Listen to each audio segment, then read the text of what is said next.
So let me tell you a little bit about Deirdre. It has been so nice to get to know her during all the planning with this. Since 1990, Deirdre Slavin-Mitchell, she has earned a reputation for providing exceptional cuisine and party planning services through her business, Slavin in the Kitchen. She is located in Groton, Massachusetts, and she's provided catering for a broad range of events, everything from small parties to large weddings, graduation parties, anniversaries. What I always think is fun is she worked backstage as a backstage caterer for artists such as Joan Baez, Bruce Colburn, the Cowboy Junkies, Walk Off the Earth, and Electric in the Sky. And in addition, she's coordinated catering for several fish festivals. I would have loved to have run into one of those. Her cooking has also gives her the chance to give back to the community. In fact, in 2005, she traveled back to Baton Rouge to manage a kitchen in one of the FEMA volunteer camps following Hurricane Katrina. It has really, truly been my pleasure to get to know Deirdre. She and her husband, which some of you know, both graduated in 1988. And I loved hearing some of the stories. She's going to share some through all of her cooking, maybe not all of them, right? Jody, I want you to chime in there, right? And Tom, you got Kevin. Kevin's got some, I think. So I would love to hear all of these stories. And I also think it's just really exciting to hear about how a psych and music major became this entrepreneur and, a cookie, to cook for us all. How does that happen? How do you make that transition? So I think she's going to share some of that with us as well. And it's also, we are in a pandemic, and to do these things during this time, Deirdre will share some of her ups and downs about running a business. I told you it was not ups and downs. A lot of the downs. Well, I'm ready to turn it over to you. Thank you again, everybody. And I'm looking forward to watching you all cook. Excellent. Well, welcome everyone. I'm really happy to be here. When Teresa approached me about this, we were trying to figure out what to cook, because obviously I have a huge range of things that I cook for my catering customers. But one of the major things that my company does is we cook seasonally. And I know that's kind of a little overused at this point, but it's kind of important because you want to use the best products to get your best quality food. So obviously, you know what those all are. Like in the summer, it's corn and tomatoes. In the fall, it's pumpkins, squashes, et cetera, et cetera. This is the tough time because we don't have like a lot of produce coming in that's fantastic, but it's a time that we need comfort. And when I mentioned it, we went, oh, we all need comfort this year for sure. So I came up with this recipe. This is chicken and dumplings, and it's really a Southern recipe. And for anybody that knows my husband, he is a Southerner. And for about the first 5 years of our marriage, I think that the only cookbooks that I owned were Southern cooking books, because every one of his family gave me those books as if I needed to cook for him. He's been up north since he was in 7th grade, so he didn't eat Southern food at all at that time. But I don't see chicken and dumplings a lot on menus up here, and actually it's my comfort food. I love it when it's snowing, when it's cold, and it's just a nice homey and it's meal, and it's pretty easy to do. So what we'll start with is we're going to start with cutting up our vegetables. So if you guys can get your onion, your celery, and your carrots out, and we're going to start dicing those up. Okay. Oh wait, you guys didn't peel your carrots yet? No, I'm just kidding. Peel your carrots and then you can dice it up. So I did a little bit of extra work so that I could talk, because I'm not used to talking and cooking at the same time. I work alone, so I'm used to like listening to like a podcast and working. I cheated. My carrots are already pre-peeled. Oh, there you go. Excellent. Prepared. So I don't know how much detail you can see here. So if you have a question about like the size, just ask me. So obviously, how did I get to be a chef, owner of a catering company? is a good question. And obviously I got my culinary degree at William Smith College because, you know, you all saw me do that, right? No, I didn't. In fact, I don't have a degree at all. What happened was, and I want to pause to see if anybody has any questions before I go into the story. No? Okay, great. What happened was that I worked at a gourmet food store before college, like the year before college. And the summer before my freshman year, I was working on the floor, and that meant I was cutting cheeses, cutting pate, dishing out the pre-made meals. And the owner of the store's daughter came back from her college, and they said to me, well, you got to cut your hours. And I went, oh no, I need money for college. So I went back to the kitchen and I said to them, hey, do you need any help cutting carrots, you know, peeling potatoes, you know, what have you? And they said, yeah, sure. So that entire summer before college, I was in the kitchen just kind of doing prep work, but I was watching the chefs, talking to the chefs, etc. Now, in '88, when a bunch of us went to college there, we had tri-semesters, and that allowed us to have a break between Thanksgiving and Christmas. And so in October of my freshman year, I called, it was called the Good Food Store. It was kind of fashioned after Silver Palette, for any of you who knows that place that was in New York City for a while. So I called them and they were like, you want to help us out before the holidays? Yeah, of course. And so I went back and I worked there and made more money and pretty much started learning more and more. And then when I returned the following summer between freshman year and sophomore year, they were starting to give me more responsibilities. They were letting me make soups, letting me make the pre-prepared salads, the dressings, things of that nature. I mean, still not really chefy things, but it was like a bigger skill set.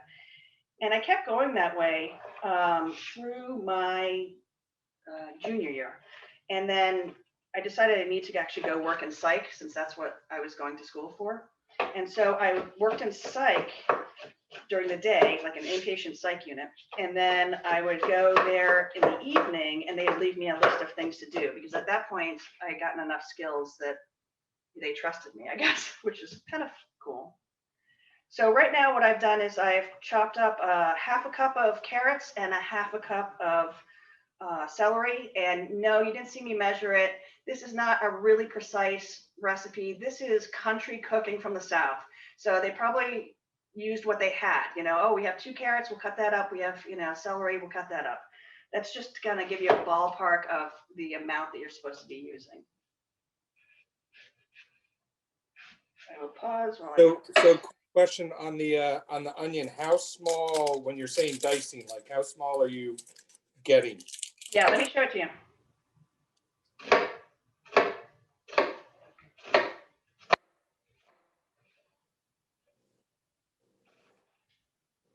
I don't know if you can see that. Are you able to see that? Yeah. Okay. So like 1/4 inchy type size. Yeah. Okay.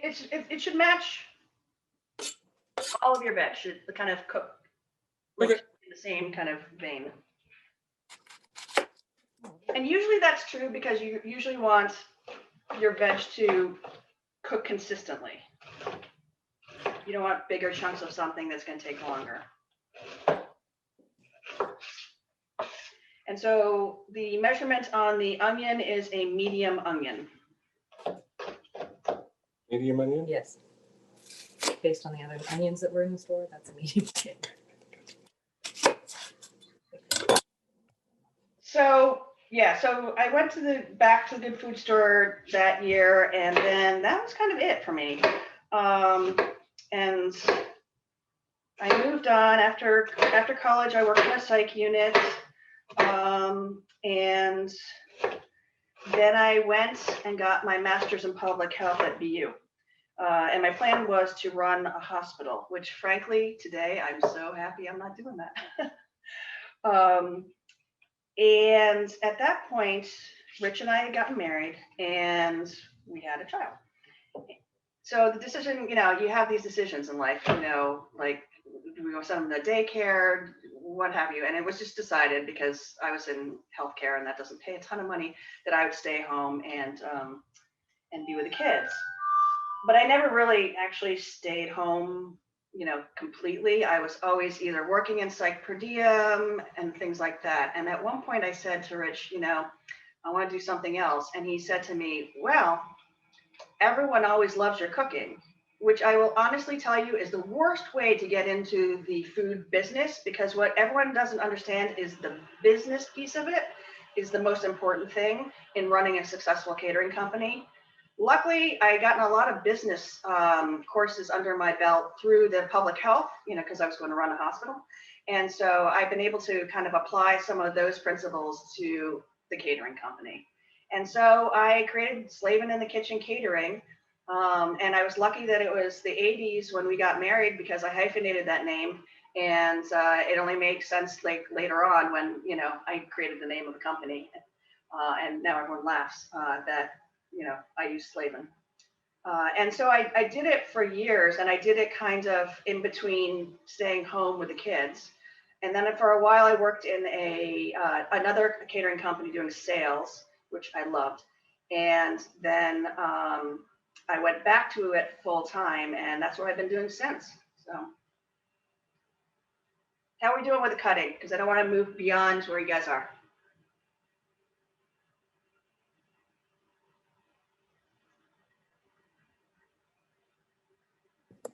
All finished.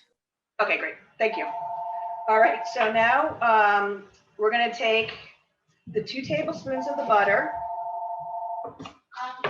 There it is. Oh, my father's calling me. Perfect. So we'll take 2 tablespoons of the butter and put it in the pot along with the 2 tablespoons of the oil. And here's what I'm going to tell you.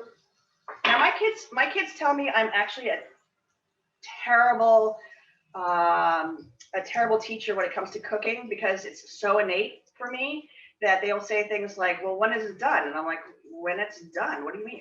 So they actually both got meat thermometers this year so that they could actually tell when it was done, because I was like, you guys got to be specific about things like that. What I was going to say is, if your pot is big like mine is, that 2 tablespoons doesn't cover the bottom. So feel free to add more oil so that you have it all covered, so that you're not going to get burnt spots. I think that's one of the problems when you follow complete recipes. You're not sure whether they're working with a big pot or small pot, what kind of burner you're on. So you can ad lib and make sure that you have enough oil and butter on the bottom of that. And we're going to now dump our vegetables in and saute them. Okay, so it's the butter and the oil are in together, right? In the pan. And then you're just going to. Before the butter is melted? No, my butter was melted, sorry. See, that's the thing. I'm using an induction burner, so my burner is very hot. So no, melt the butter and put the oil in, and when it's melted. Deirdre, I do have a question. Yes. The question is, why do we use both oil and butter? Because it helps the butter not burn. Ah. And so, like I was saying to you, I don't think I have enough oil in this pan. I mean, I don't want it floating in oil, but it looks a little dry to me, so I'm going to add a little bit more oil.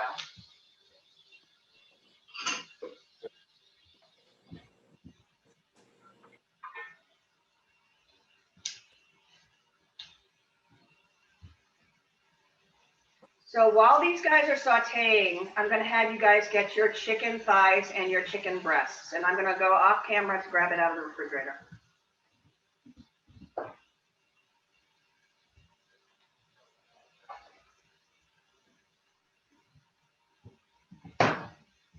And I had a really good question this week, which was, I am assuming that the chicken breast and the chicken thighs need to be no skin on and no bone.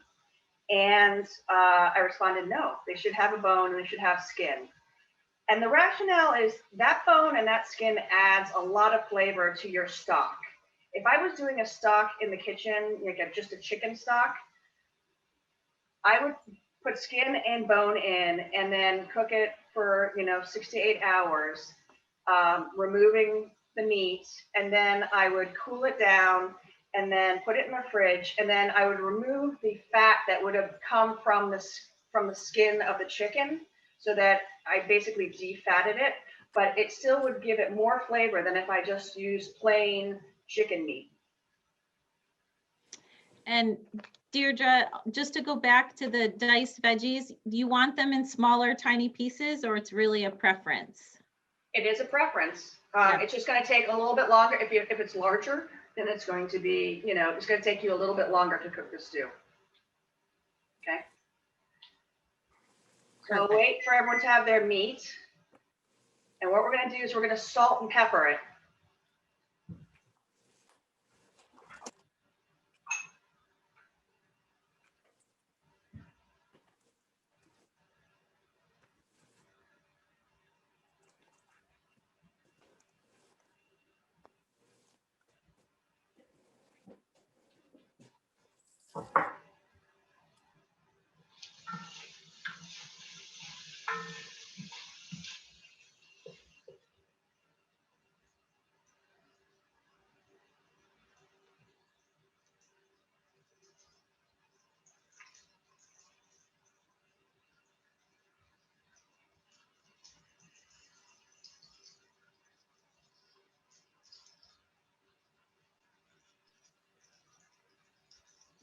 I didn't know that about the oil and butter. That's good to know. Yes. It helps the milk solids not burn. So when you're all ready, I see you all salt and peppering. When you're all ready, we're going to take the chicken pieces, skin side down, and nestle them underneath the vegetables. So what I did was I pushed the vegetables to the side, and I'm going to put 2 where the empty space is.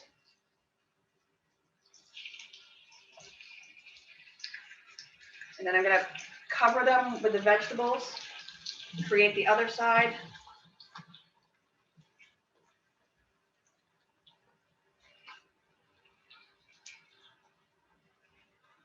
And we're going to kind of saute those for a few minutes till the skin gets a little brown.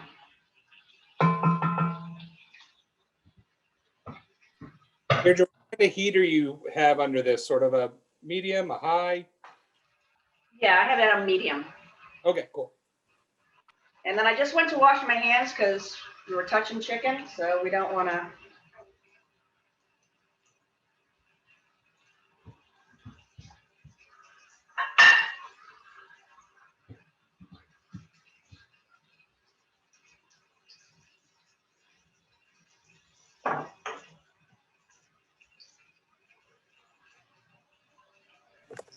Does all of the chicken go in at once? Yes, all the chicken should go in at once. What if I don't have enough space? I'm going to cover this so I can hear better. Do you have a frying pan? I do, yes. So grab your frying pan and saute off your chicken and then add it to your pot. Okay, thank you. Yeah.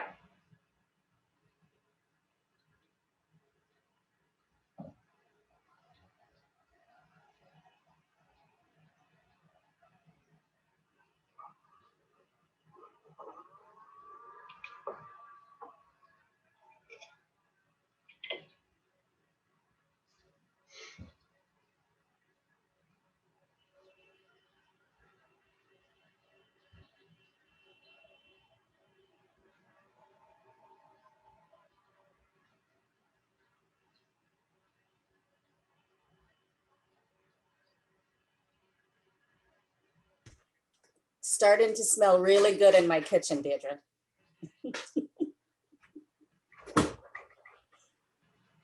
I love the smell of the vegetables and the chicken together. Yeah. It was a little bit of Tetris getting the chicken to work, but I think I got it. And then the Okay. veggies all on top, right?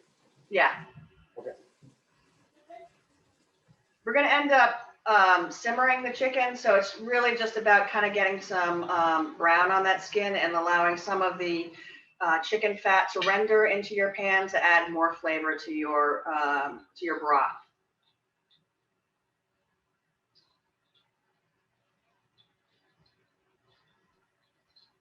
And when you all have, Oh, go ahead.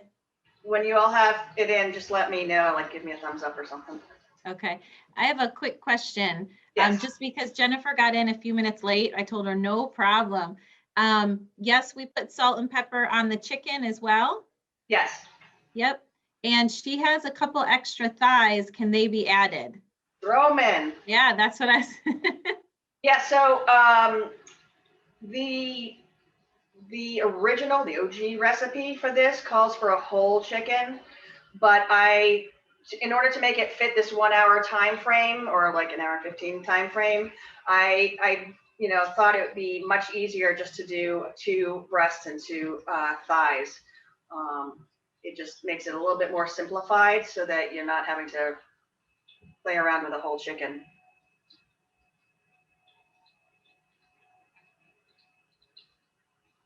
All right, so now we're just going to season the chicken and the vegetables, and we're going to put in,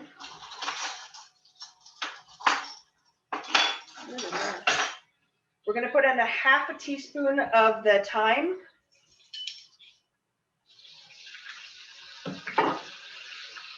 So just dry thyme, I'm not even using the fresh stuff.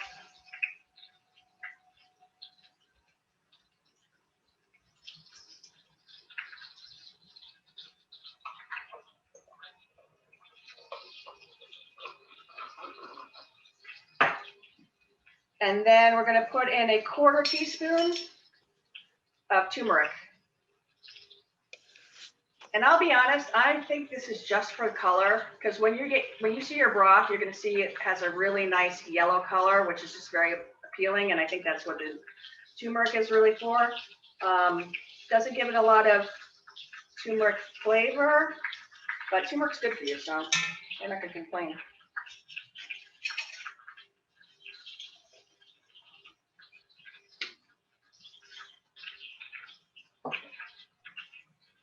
I'm looking at some of these kitchens and I have kitchen envy. Chevy, I want to see your kitchen. I love it. I can see it looks like exposed brick wall and all the cabinets. I love it. I wish I could say we did any work after we bought this house other than putting a coat of paint on it. But yeah, one wall, 1.5, I guess, is exposed. It's pretty sweet, but it's small. I wish I had more counter space. You should see what I'm dealing with.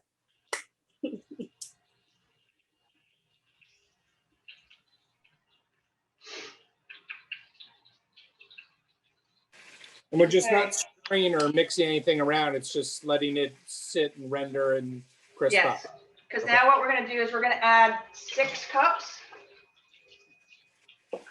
of chicken stock.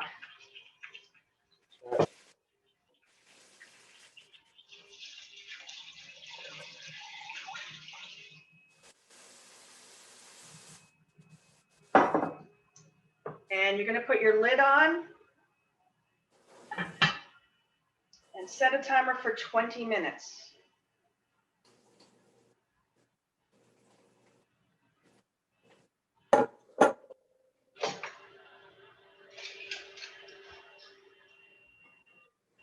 And I'm going to give you a few minutes to clear your workspace because now we're going to make the basis for your dumplings.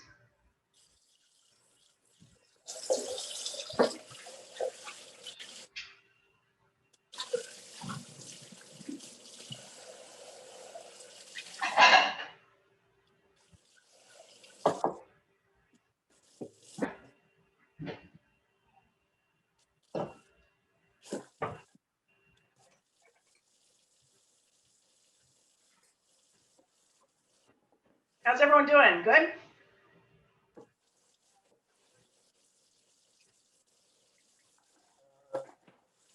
We want to get Lion's chicken in.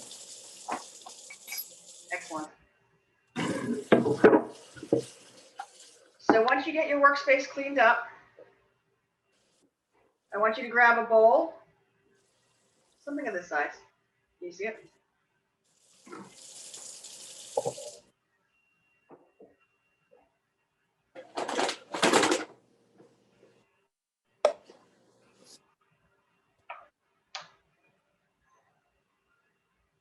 Perfect.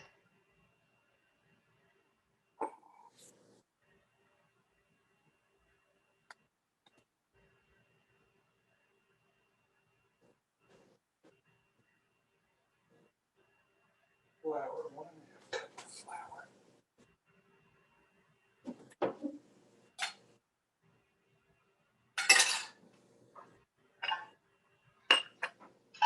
Measuring cups and measuring spoons.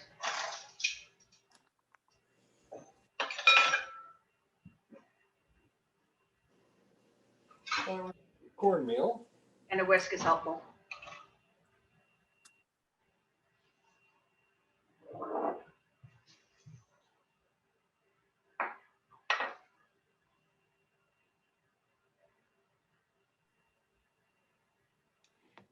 Deirdre, quick question. Yes.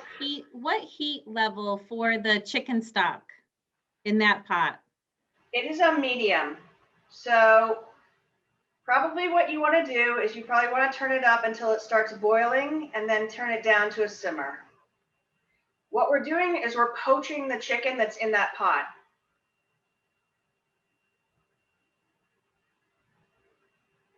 Yep, and you just answered then the second question. Are we leaving the temp on medium? Okay. So I would turn it, again, I have this induction burner that's like the cost of a race car. So it's extremely high and hot. And so, you know, I can just simmer it away. But yeah, I would bring it up to boiling, just like you would poach chicken if you're making chicken salad. Bring it up and then turn it down.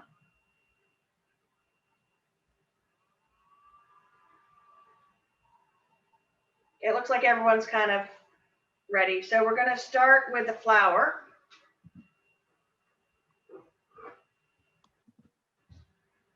And we want to put in the bowl 1.5 cups of flour.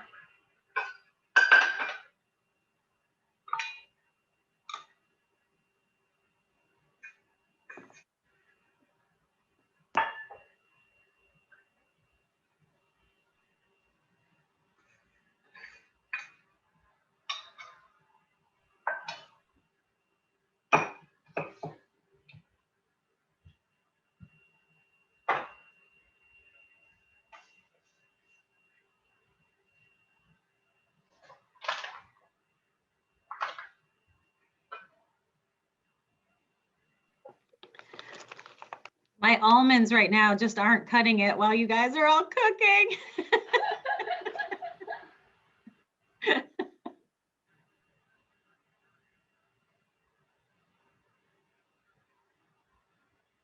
And then to the flour, we're going to add 1/2 cup of cornmeal. I feel like one of those TikTok Instagrammer things. Like,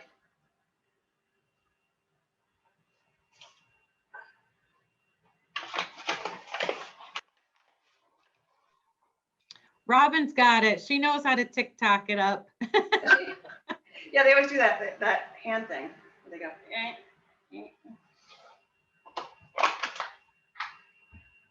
And then a tablespoon of the baking powder. That's going to let these dumplings get fluffy.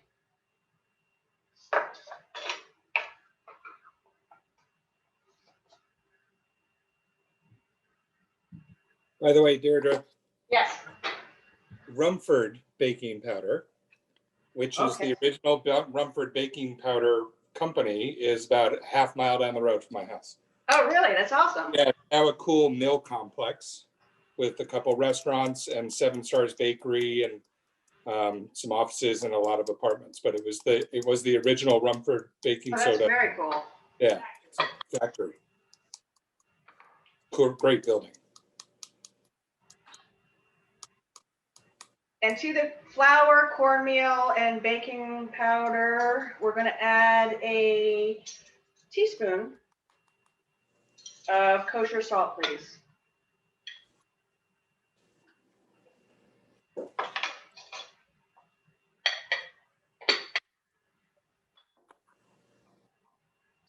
And you can take your whisk or your spoon and just kind of stir this up so it gets kind of even. This makes it easy when you pour the water in. I'm gonna need a bigger bowl.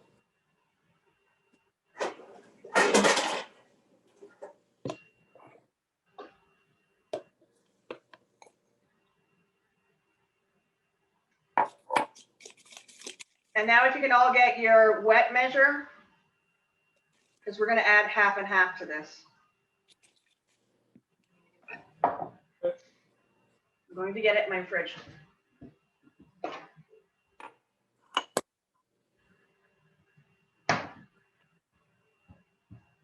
So we're going to do a cup and a half of the half and half. And you should always kind of try to have your cup, I mean, this is kind of a little awkward here, at eye level when you do this, because if you have it down, it really can be off. And I actually made a kind of a bad catering mistake doing that one time. So it's a lesson I learned well. So, you know, either go down and take a look at it and make sure that's even, or, you know, bring it up to your eye level. And so that's a cup and a half of the half and half. And then you're just going to whisk that into your dry ingredients in that bowl.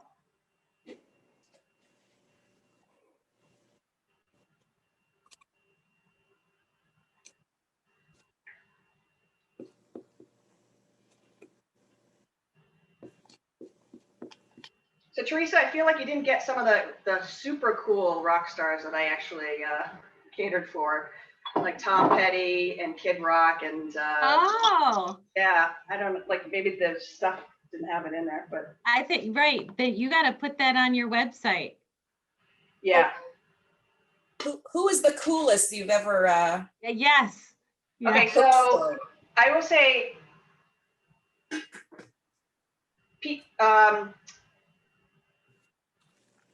Frampton was probably the coolest because of his age and how cool he is at his age. But Michael Franti, I don't know if you guys know him. You probably actually know a lot of his music because it gets featured in a lot of commercials. But Michael Franti is probably the nicest human being on the face of this earth and would literally come in and thank us for the food. So he was very, very nice. The only thing is he doesn't wear shoes. And so that always freaked me out when he was in our cafeteria because he'd be shoeless and I was like, ew. But the first time I didn't know him really, and they were like, settle down, Deirdre, that's Michael Franti. And I'm like, all right, fine. So this whisked, the dumplings, it should be kind of thick, right? It's Like very thick, yes. thicker than pancakes, right? Yep, exactly. Like actually a little thick. I feel like it's a little thicker, yeah. Yeah, thicker. Yeah. Like, and we're gonna let this sit because what we're gonna do, we're gonna let the baking powder kind of do its magic.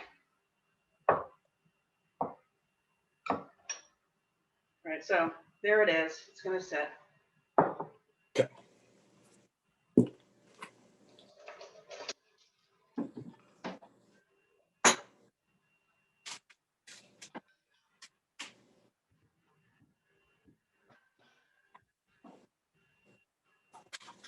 I'm gonna wipe down my board because honestly, if you work with other chefs and your area is messy, you are mucked.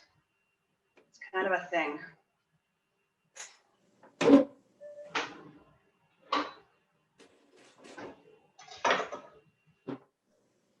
Deirdre, did you ever have any, weird requests, like things, you see that on movies that, there's divas or whatever, but any weird requests behind the scenes for those festivals or anything?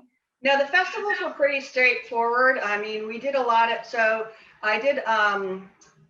we did a lot of vegan food and vegetarian food because Mountain Jam was a very kind of hippy dippy, as is fish, a little hippy dippy. So there's a lot of vegans and vegetarians, but nothing particularly bizarre.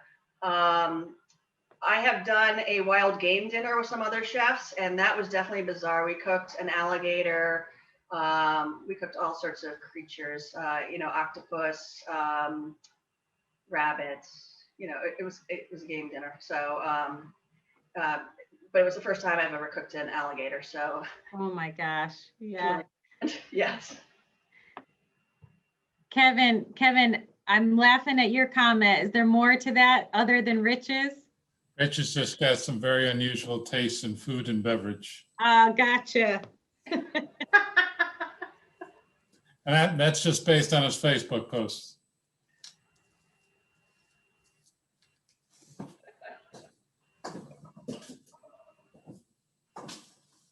What I'm doing right now is I'm going to cut up just a little bit of parsley that we're going to add as in the end.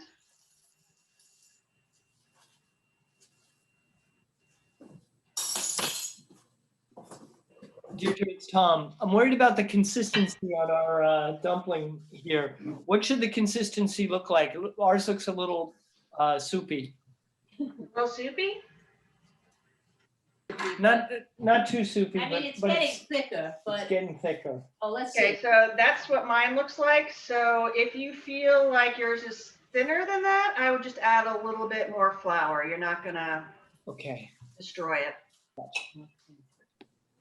And it could be because of, there are different, so cornmeal has different cuts. For instance, you'll see polenta being advertised as a cornmeal. This one is pretty fine that I used, so it probably absorbed the moisture pretty quickly. Whereas polenta is kind of a medium cut of corn, and so it wouldn't absorb it as quickly. So Deirdre, should it be thicker than this?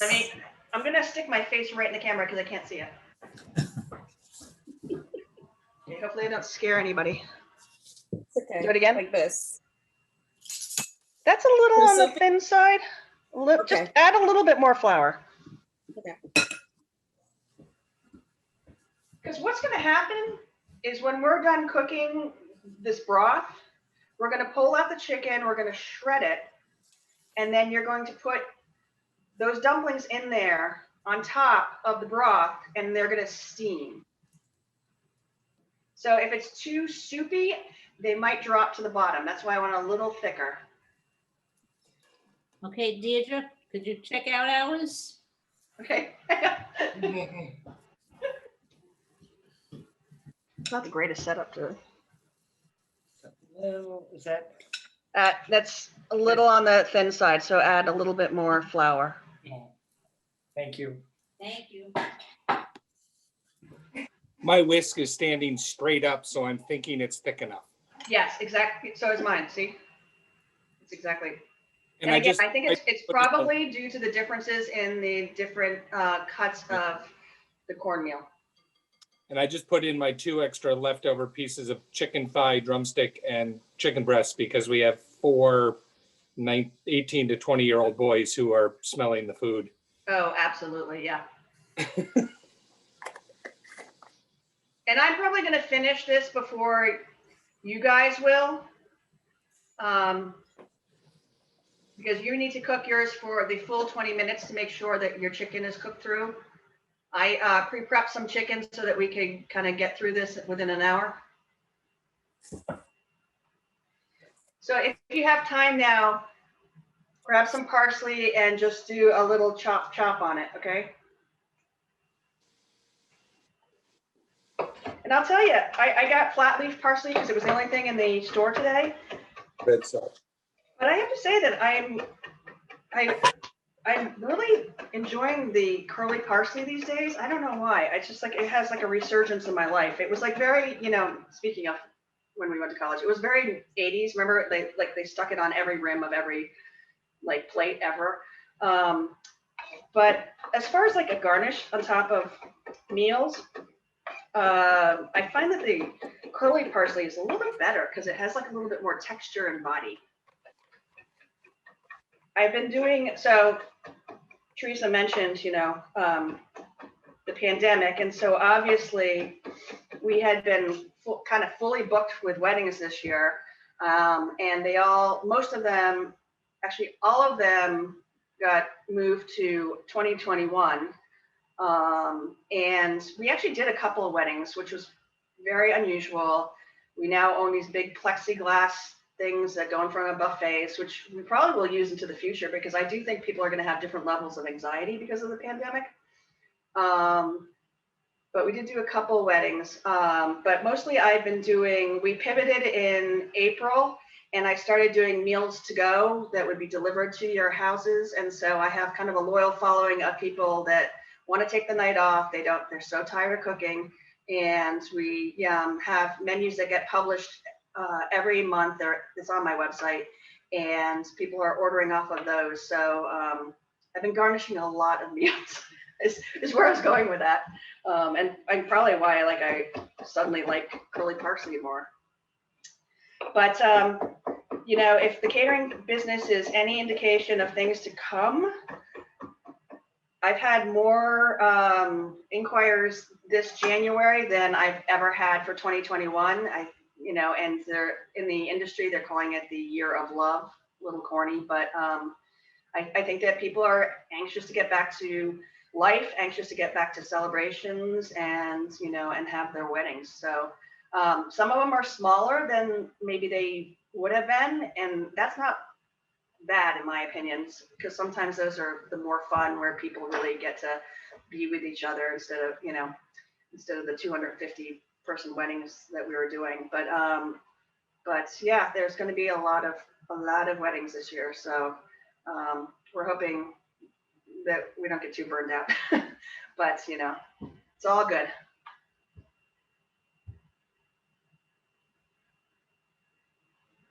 Does anybody have any other questions while we're kind of waiting?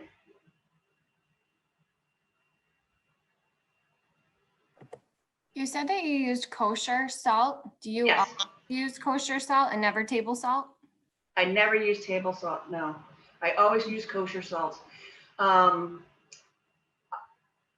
I use in regular cooking, I always use kosher salt. And to finish dishes, sometimes I use sea salts or like a Himalayan salt that has like a different taste. Himalayan's really good on greens. If you're making a salad with a nice vinaigrette, just put a little bit of salt at the end. It really pops those greens. Good question. I'm also a huge, speaking of seasoning, I'm a huge fan of white pepper. And I know that a lot of people don't use white pepper. In fact, some of my fellow chefs kind of mock me about that, but that's fine. And I love using white pepper in pretty much white sauces. So if I'm making an Alfredo sauce or potato leek soup, white pepper is really fantastic because it gives the pepper flavor. It's a little less spicy than black pepper, and then you don't see flakes, you know, because generally you don't want to see little black flakes in a white sauce or a white soup. So that's another one of my like go-to things. And then I have another one, which is okay. They're gonna have to like pay me for this. No, I'm just kidding. All right. So when I was down at Hurricane Katrina, every so often I'd be sent out to the grocery store to pick up stuff that we did not have. Guess what? It's been 20 minutes. So one time I was there getting some stuff for the catering, and I ran across. I don't know. Let me come around.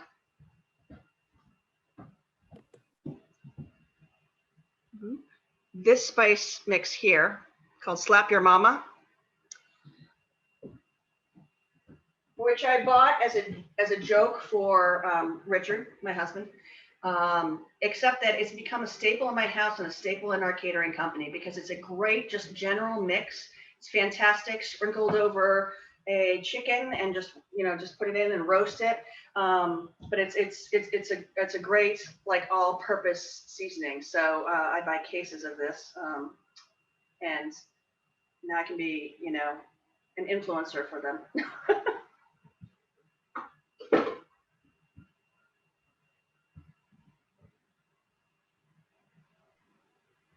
I just looked them up, so I'm going to put that in the chat for everybody.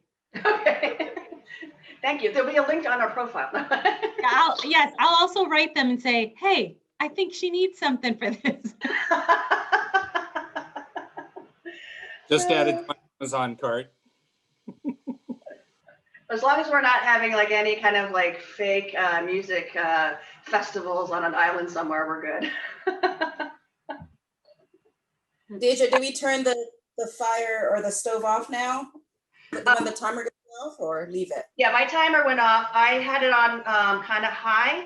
So you guys could maybe take like another 5 minutes or so.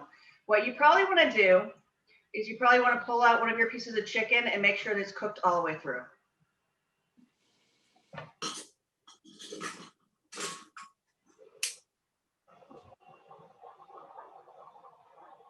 Chevy and Deirdre, this is torture. Next time I'm cooking.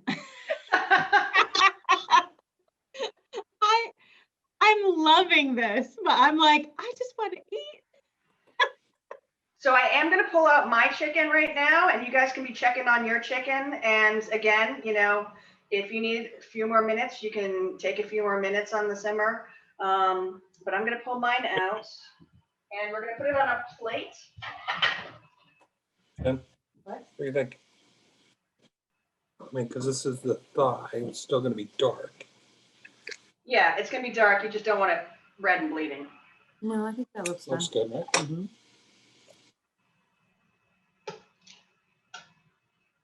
That's a catering story. We do a lot of smoking. Again, probably because my husband's from the South. But people do love, you know, brisket and ribs and all that good stuff. And when you smoke anything, you get a pink ring around it. That's called the smoke ring. It's less evident on meats, you know, like beef and ribs and things like that. It's really evident on chicken. And we did a job where, you know, we smoked it, and the guest was like, it's pink. And I'm like, that's a smoke ring. So we've kind of like not done chicken smoked for clients anymore because people just don't understand it. So I'm going to take some of this chopped up parsley and just sprinkle it into my broth. And this is where I'm going to move forward from you guys. Is that after taking the chicken out, or doesn't matter? Yeah, after taking the chicken out. Okay. There's a little bit of fresh herb in there. You could even, you know what, I could even grab some, you know, if you had fresh thyme, you can even grab some fresh thyme and add it in to kind of boost that thyme flavor. It's always nice to have something, a fresh herb on top of a dried herb. So in terms of raw chicken, you remember Josh Stoller? Who was 80, he was 89. I went down to his house for a party in New Jersey, and they brought out some hors d'oeuvres, and I grabbed one and went to eat it and thought it was like some sort of like a sushi type thing. And then all of a sudden the yell came from the kitchen saying, "The chicken's not cooked yet, don't eat it." I was very, very ill that evening. Oh gosh, That was not good. Horrible. That is just horrible. It was bad. Yeah. Like I said, you know, I bought my girl, they didn't appreciate it that much, but I bought my girls like a meat thermometer because I think it's the first thing that you should get when you're like 20 something, so that you know that you're like not, you know, killing yourself with your chicken. All right. So you pulled your chicken out if you can. And then what you're going to do, and I've already started on this plate here, so I don't know if you can see it, is once it cools down a little bit, which is why I'm kind of jumping ahead, you're going to use forks to kind of shred up that meat.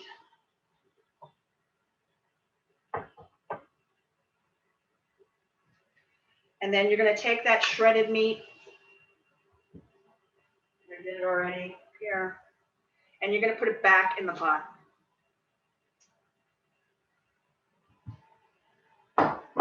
What are we doing with the skin? You remove the skin gets removed, and then you just shred the meat using some forks. I mean, you can use your hands too, but if you want to do it a little faster when it's warm, it's easier with some forks.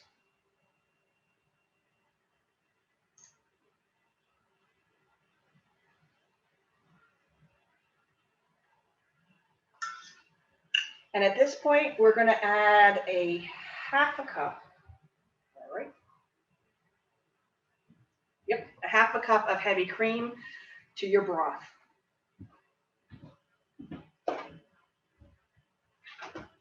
So is that for even before we've shredded the chicken, put it in, just do that? Yeah, you cream? can do that. It actually doesn't matter which order you do it. Okay. I have one over here. Well, that's All right.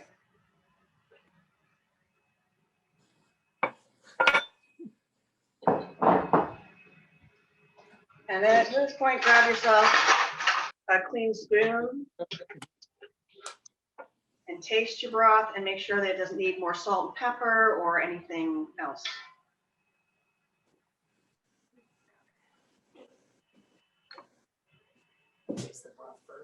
Okay, so if you want.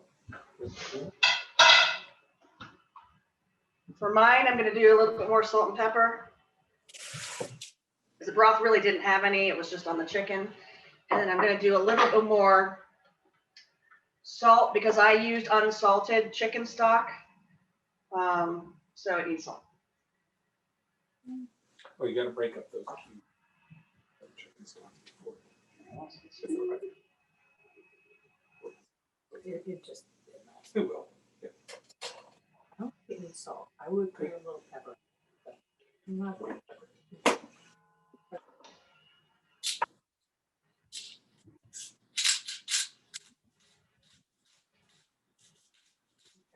Just use salt. So, this goes in. Yep.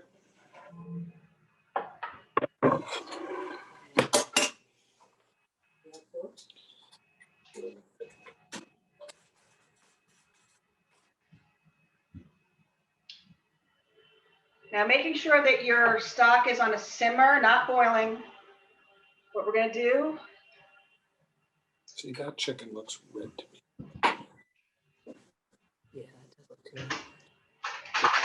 is drop big spoonfuls of your dough onto the top of your broth. And do it kind of like a clock around the edge and then fill in the middle.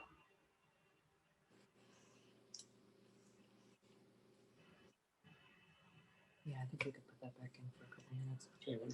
When chefs fry things like crab cakes, we always start at midnight at 12, and then 1, 2, 3, and that way we know where to start flipping. You know that 12 went in first, then 1.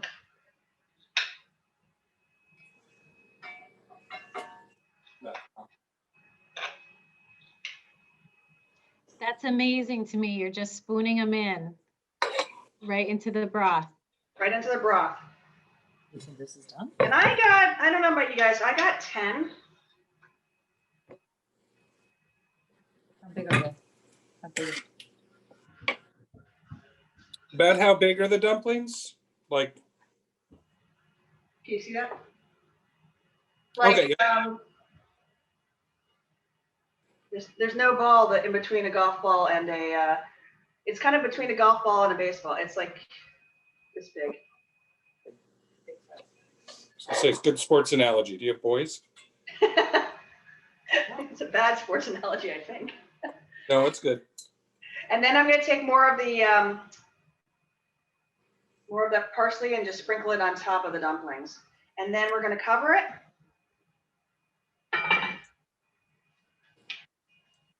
And we're going to simmer for 15 more minutes.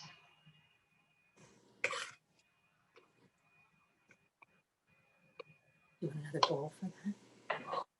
I'm just peeling skin. So Deirdre, I just want to check in with everybody because we didn't even really get started until about, it was like 5:11 or so. So I'm happy to stay on for these because we're at the hour mark now from like, starting a meeting at 5, but we didn't really start until later after our chit chat.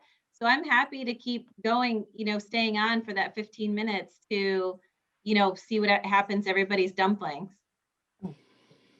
What? I want to keep this on this. And I'd be Everybody, happy to take any questions while we're all waiting for our dumplings to cook. yeah. How long do the dumplings cook again? We're gonna cook them for 15 more minutes and they covered. Oh, Deirdre, Yes, well, the dumplings are in. We don't flip them or anything. We just leave them and cover it and leave it be, and it's still on simmer. yes, Okay, thank you. exactly. What you'll see is they expand. I don't know if anybody's ever done matzo balls. They're very similar. They will expand from what you put them in to be a little bit larger.